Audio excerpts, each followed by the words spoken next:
ನಮ್ಮ ಆಫೀಸ್ ನೋಡ್ರಿ ಹೇಗಿದೆ ಅಂತ ತೋರಿಸ್ತೀನಿ ಒಳಗಡೆ.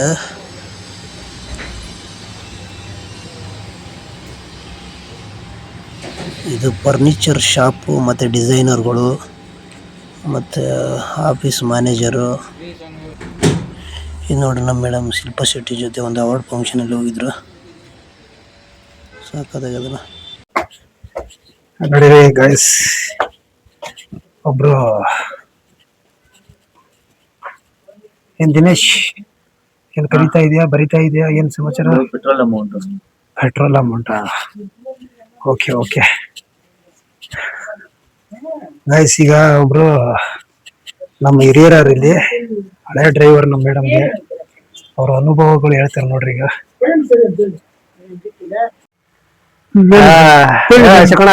ನೀವೇನ್ ಪ್ರಶ್ನೆ ಕೇಳ್ತೀರ ಉತ್ತರ ಹೇಳ್ತೀನಿ, ಎಲ್ಲ ಹೇಳ್ತೀರಾ ಆಯ್ತಾ? ಇದ್ದಂಗೆ ಹೇಳ್ತೀನಿ. ಸಂಜಯ್ ನಗರದಲ್ಲಿ ಒಂದ್ ಸೈಟ್ ಮಾಡಿರಿ, ಹೆಂಗ್ ಮಾಡ್ರಿ?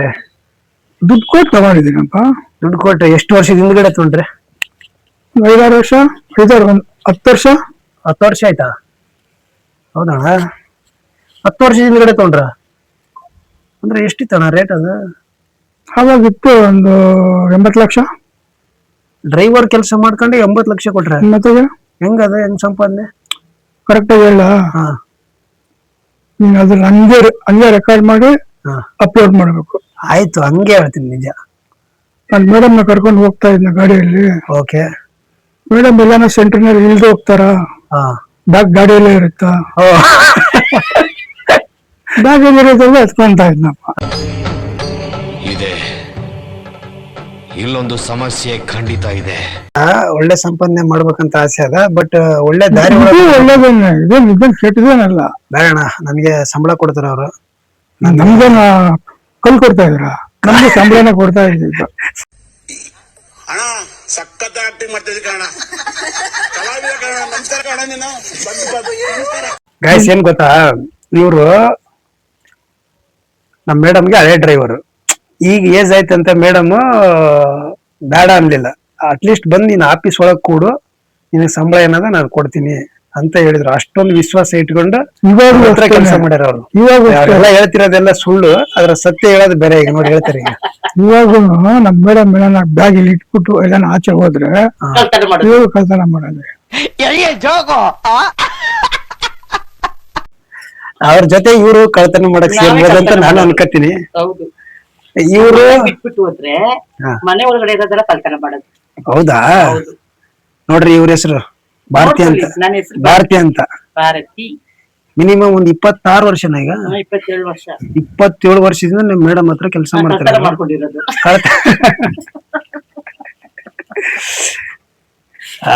ಕಳ್ತನ ಮಾಡ್ಕೊಂಡಿದ್ರೆ ಯಾವಾಗ ಓಡಿಸಿರಿ ಅವರು? ಅಣ್ಣ ಹೇಳಣ್ಣ, ಜನ ನೋಡ್ತಾರೆ, ಹೇಳಣ್ಣ ಒಂಚೂರು ಸತ್ಯ ಹೇಳು. ನೀವ್ ಏನೇನ್ ಸಂಪಾದನೆ ನೋಡ್ರಿ. ಈಗ ಇವ್ರ ಮಗ ಯಾವ ದೇಶ ಅದು? ದುಬೈಯಲ್ಲಿ ಸಾಫ್ಟ್ವೇರ್ ಇಂಜಿನಿಯರ್. ದುಬೈಯಲ್ಲಿ ಸಾಫ್ಟ್ವೇರ್ ಇಂಜಿನಿಯರ್ ಕೆಲಸ ಮಾಡ್ತಾರ. ನಮ್ ಮೇಡಮ್ನೆ ಕಷ್ಟ ಪಡೋದ್ ನೋಡಿ ಓದಿಸಿರೋದು. ಎಷ್ಟುವರೆಗೂ ಇಲ್ಲೇ ಮುಗಿಸಿರೋದಲ್ಲ, ಜೈನ್ ಕಾಲೇಜಲ್ಲಿ ಮುಗಿಸ್ಯಾರ. ಈಗ ಮಗ ದುಬೈಯಲ್ಲಿ ಕೆಲಸ ಮಾಡ್ತಾರ. ಆರಾಮಾಗಿ ಯಡಿಯೂರಪ್ಪನ ಮನೆ ಹತ್ರ, ಅವ್ರ ಮನೆ ಇವ್ರ ಮನೆ ಸ್ವಲ್ಪ ಪಕ್ಕ ರೋಡಲ್ಲಿ ಇರೋದು.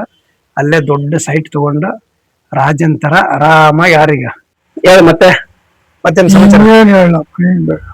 ಆಯ್ತು, ಹೇಳ ನಿನ್ನ ಹೊಸ ಅನುಭವಗಳು ಹೇಳ. ಈಗೇನು ಶುಗರ್ ಇದೆಯಣ್ಣ? ಈಗ ಶುಗರ್ ಇದೆ, BP ಇದೆ, ಮತ್ತೆ ಆಮೇಲೆ ಕಿಡ್ನಿ ಪ್ರಾಬ್ಲಮ್ ಇದೆ, ಆಮೇಲೆ ಇನ್ನೇನಿದೆ ಎಲ್ಲ ನೋವು ಐತೆ, ಕಾಲ್ ನೋವಿರುತ್ತೆ, ಕಾಲ್ ನೋವು, ಕಣ್ ಕಾಣಲ್ಲ. ಅವ್ರಿಗೆ ಹೇಳ್ತಿರೋದೆಲ್ಲ ಸುಳ್ಳು. ಆರಾಮಾಗಿ ಯಾರ ಶುಗರ್ ಇರ್ಬೇಕು ಮೋಸ್ಟ್ಲಿ. ನಿಜವಾಗ್ಲಪ್ಪ, ಶುಗರ್ BP. ಶುಗರ್ ಇದೆ ಅಷ್ಟೇ, ಶುಗರ್ ಇರೋದು. Sugar, BP, kidney problem, dialysis ಆಗುತ್ತೆ ಒಂದು ವಾರಕ್ಕೆ 3 ಸಲ. ನೀನ್ ಇಷ್ಟು ವರ್ಷ ಕೆಲಸ ಮಾಡಿದೀನಿ ನಮ್ಮ ಮೇಡಮ್ ಹತ್ರ. ಮೇಡಮ್ ಹೆಂಗೆ? ಒಳ್ಳೆಬ್ರು. ನಾನು ಹತ್ರ 1 ವರ್ಷ ಆಯ್ತು ಈಗ ಕೆಲಸ ಮಾಡ್ತಿದ್ದೆ. 1 ವರ್ಷ ಆಯ್ತು, 1 ವರ್ಷ ಮೇಲೆ ಆಯ್ತು. ಈಗ ಸ್ವಲ್ಪ ಸಂಬಳ ಜಾಸ್ತಿ ಮಾಡ್ಯಾರ. ನೀನ್ 26 ವರ್ಷದಿಂದ ಕೆಲಸ ಮಾಡ್ತಿದ್ಯಾ ಅಣ್ಣ. ನೀನ್ ಎಷ್ಟು ವರ್ಷ ಅಣ್ಣ ಮೇಡಮ್ ಹತ್ರ ಕೆಲಸ ಮಾಡಿದೆ? 30 years. 28-29 ವರ್ಷ. ನೋಡ್ರಿ, ಒಬ್ಬ ಮನುಷ್ಯನ ಹತ್ರ 28-29 ಅರ್ಧ ವಯಸ್ಸನ್ನ ಅವ್ರ ಹತ್ರ ಕಡಿತಾರೆ ಅಂತಂದ್ರೆ ಆ ಮನುಷ್ಯ ಒಳ್ಳೆಯದು ಇರೋದಕ್ಕೋಸ್ಕರನೇ ಅಲ್ಲ. ಹೌದು. ಏನಂದ್ರೆ ನಮ್ಮ ಭಾರತಿ ಆಂಟಿ ತಮಿಳಿಯನ್ಸ್, ಇವರು ತೆಲುಗು, ನಾನು ಕನ್ನಡಿಗ. ಓಕೆನಾ? ಕರೆಕ್ಟಾ ರಂಗಣ? ಕರೆಕ್ಟ್. ಆಮೇಲೆ ಇನ್ನೊಂದೇನ್ ಗೊತ್ತಾ, ಈಗ ನಮ್ ಮೇಡಮ್ ಹತ್ರ ನೀವು ಕೆಲಸ ಮಾಡಿರಲ್ಲ, ಯಾಕಂದ್ರೆ ನಿಮ್ಗೆ ಎಕ್ಸ್ಪೀರಿಯನ್ಸ್ ಮೇಲೆ ಕೇಳ್ತೀನಿ, ಏನೇನ್ ಸಹಾಯ ಮಾಡ್ತಾರ ಮೇಡಮ್? ಮೇಡಮ್ ನಮ್ಗೆ ನಮ್ಮ ಅಪ್ಪಗೆ ಸಹಾಯ ಮಾಡಿದ್ದಾರೆ ಹಾಸ್ಪಿಟ್ಲ್ಗೆ. ಇದು ಅಶೋಕ್ನ ಹಾಸ್ಪಿಟ್ಲ್ ನಿಮ್ಮ ಅಪ್ಪ ಇದ್ದಾಗ ಸಹಾಯ ಮಾಡಿದ್ರು, ಹಾಸ್ಪಿಟ್ಲಿಗೆಲ್ಲ ಅವರೇ ಖರ್ಚು ಕೊಟ್ರು. ಹೌದಾ? ಮತ್ತೆ ನಮ್ಮ ಹುಡುಗಿಗೆಲ್ಲ ಸ್ಕೂಲ್ಗೆ ಅಡ್ಮಿಷನ್. ಏನ್ಗೆ ತಿನ್ಬಿಟ್ಟು ಹೇಳಲ್ಲ ಅಂತ ಹೇಳೋದು. ಅಶೋಕಣ್ಣನ ಮುಖದಲ್ಲಿ ನಗು ನೋಡೋದೇ ಒಂದು ಖುಷಿ.